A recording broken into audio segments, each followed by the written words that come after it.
Let's be honest, the southeastern US really isn't the best when it comes to urbanism or city planning, but that doesn't mean that good urbanism is completely missing from the region, so why not compare some of the cities via a tier list? So like my last tier list, I'm gonna ask you guys to be respectful of all of my rankings and try to keep some of your disagreements in the comments civil. But unlike my last tier list, I'm gonna change up my methodology slightly. You see, last time I entirely used my own vibes for the rankings, but that's because I had visited every city on the list, and some of these cities on this list I haven't visited at all. So in order to give these cities a fair ranking, I'm implementing data from WalkScore. If you've never heard of WalkScore, WalkScore is a site that allows you to type in an address, neighborhood, or city, and it quantifies walkability, bikeability, and transit access into a number score out of 100, with 0 being the worst and 100 being the best. I'm also going to be looking at rents in the cities as well, because if walkability and transit access aren't affordable, then what's even the point of having it if it's only going to be for the wealthy? And this isn't going to be a huge role in the rankings, but my personal bias is also going to be taken into account. I've visited a few of these cities on the list, and I've also talked to some people who have lived in these cities on the list as well too, so I am going to take that into account, as well as the fact that I do like scrolling on Google Maps and just getting a view of the infrastructure and land use of a city that way as well too. The tiers for this list are going to be based off how good they are for the Southeast. So an A tier on the list doesn't exactly mean it's going to be an A tier on another list that I made. For this list, I'm only really going to be covering the larger cities in the Southeast. I might be omitting some smaller cities or some more sprawling metro areas, but they'll likely appear in a future video. But you know what? Enough yapping from me about the methodology. Let's get into the list. Atlanta is the largest city in the Southeast, and it's a pretty good representation of how a lot of southeastern cities are zoned and planned, just on a much larger scale than most cities in the region. For transit, Atlanta is served by MARTA. It's one of the 2 metro systems in the Southeast, and it's easily the best metro system in the Southeast. But despite this metro system, Atlanta still scores pretty low on a lot of the scores compared to other cities of its size. You see, the main problem with Atlanta, like a lot of cities in the Southeast, is that it's very low density. And a lot of this comes from the car-dependent city design as soon as you get outside of downtown or a lot of the neighborhoods that surround the metro stations. And speaking about zoning, let's talk about rent. It's not super crazy high at the moment. However, with this lack of missing middle or more dense housing, we may see rent in Atlanta increase. But at the moment, it's okay. It's not terrible. It's pretty average for a city of its size. Atlanta does have some transit and cycling projects coming up in the future. It may not be the best value around the US, but it's a pretty decent option in the South when it comes to transit and walkability. So I'm going to put it in the B tier.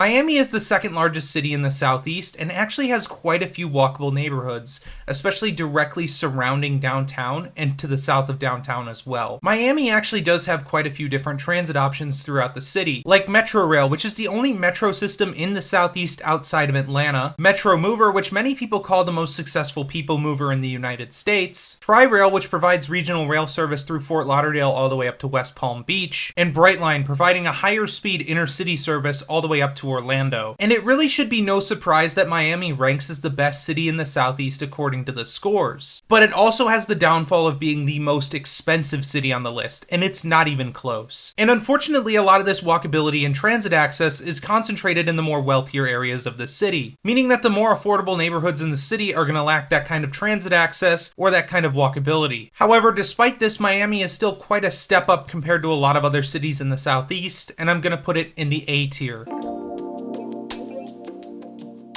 Orlando really fits the mold of that standard Sunbelt city. It's a fast-growing city with plenty of economic reasons to move here, but in terms of its walkability and transit access outside of downtown Orlando and some of the suburbs that its regional rail Sunrail runs through, Orlando is still pretty car-dependent. The buses are okay on some of the routes that service around downtown and UCF, but other than that and Brightline service beginning in the city, it's easy to see why its rankings on walkability, bikeability, and transit are pretty disappointing to say the least. And in terms of rent for Orlando, it's going to be higher than average. I mean, there's a lot of demand from people who want to live in Florida. The main problem with Florida cities is that they have to deal with the state of Florida, and I'm going to put Orlando in the C tier.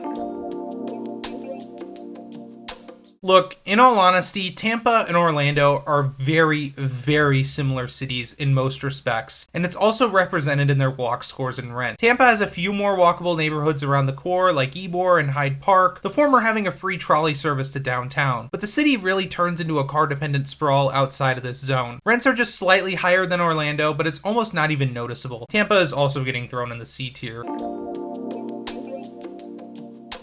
The Queen City is doing quite a bit of transit building for its system, with a pretty ambitious transit plan including BRT, LRT, and regional rail. However, the scores for the city show the problem of land use in the region, as outside of Uptown, the city has some incredibly car-dependent land use. The city also benefits from some state-sponsored rail, including the Piedmont and Carolinian services, and to be completely honest, I think the scores might be a little lower than they should be. But we are looking at the now, and with the city being in the middle of the pack in terms of rent, and with its insanely low walk, transit, and bike scores throughout the car-dependent, sprawling city, I'm gonna have to throw it into the F tier. Honestly, when I was making this list, I thought Charlotte might have been better on this list, but the sprawl really kills its score. The premier city of Tennessee. Let's take a look at how it stacks up compared to some of the other cities, and oh my god, what is that score? Yeah, Nashville really isn't known for its transit. With just one rail transit service, that being the WeGo Star, running only 6 round trips a day, its transit score ties it for the worst on the list. And I mean, even if we're just gonna take a look at downtown Nashville, you can see that it is loaded with parking and just poor land use practices. I mean, come on, does Broadway really need 4 lanes for car traffic? And yeah, unfortunately, it doesn't get any better for any of the other neighborhoods in Nashville. Even for the South, it just doesn't stack up to a lot of the other cities on the list in terms of walkability, cycling, or transit. F tier. Look, I'm not gonna lie to you guys, making this list, I did not think of Norfolk as being a big city in the South, but yet it does have a major metro region, which consists of Newport News, Norfolk, and Virginia Beach. In terms of transit, there is the Tide, an east-west running light rail line that runs through Norfolk that many people want to expand onto Virginia Beach. Both Newport News and Norfolk both have extensions to the Northeast Corridor via Amtrak, which connects both cities to some of the best inner-city rail transit in North America. But like many cities in the Southeast, the zoning in this area is pretty poor, and that's what leads to a bad pedestrian and cycling environment. And while many of their walking, cycling, and transit scores are similar, their rents do tend to range between below average to slightly above average. Walking, cycling, and transit all within this city are pretty lackluster. However, due to its inner city connections and its lower than average rents, I'm gonna throw it into the C tier. There honestly isn't enough conversation about New Orleans when it comes to city planning, and honestly, I think that's a shame. New Orleans might be under sea level, but it contains some pretty great walkable neighborhoods, even outside of its downtown. The city is home to the oldest streetcar line in the world and has 5 streetcar lines in total to serve the city. And while its bus frequencies aren't great, the city actually has a surprising amount of buses that run 24 hours a day. The zoning of New Orleans, the streetcars that the city has, as well as Amtrak utilizing the city as its southern hub, contribute to some of the highest scores in the Southeast. And with fairly reasonable rent prices, if you can stand the humidity and a little bit of partying, the Big Easy is a solid city for walkability and transit in the South. A tier.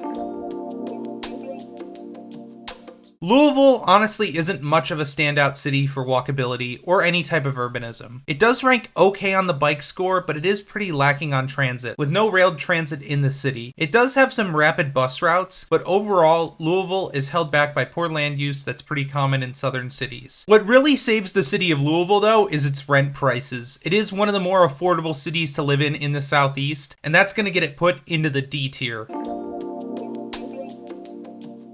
The home of the great Bass Pro Shop Pyramid. Memphis, like many other southern cities, really isn't much of a walkable city. It is home to a little historic trolley line, kind of like the one that's found in Tampa, and outside of that, in terms of transit, there are some below average bus lines, and the city is also served on the City of New Orleans Amtrak route. But yeah, the built-in environment of Memphis isn't great for walking or cycling. However, it is going to get a good amount of credit for having the lowest average rent for any city on this list, and the only city to have an average rent below $1,000 a month. So congrats to Memphis for taking that one. However, there are some other scores that influence on this list, and Memphis is still going to fall into the D tier along with Louisville. So here's a quick recap of the list. I'm sorry if your city didn't get reviewed. I'll get back to it on another list of cities in the Southeast again. And to my Texas viewers, guys, don't worry about it. You guys are going to get your own list eventually in the future. How do you feel about this list? Do you think urbanism in the Southeast will get better? Let me know in the comments below. And if you enjoyed this video, be sure to like,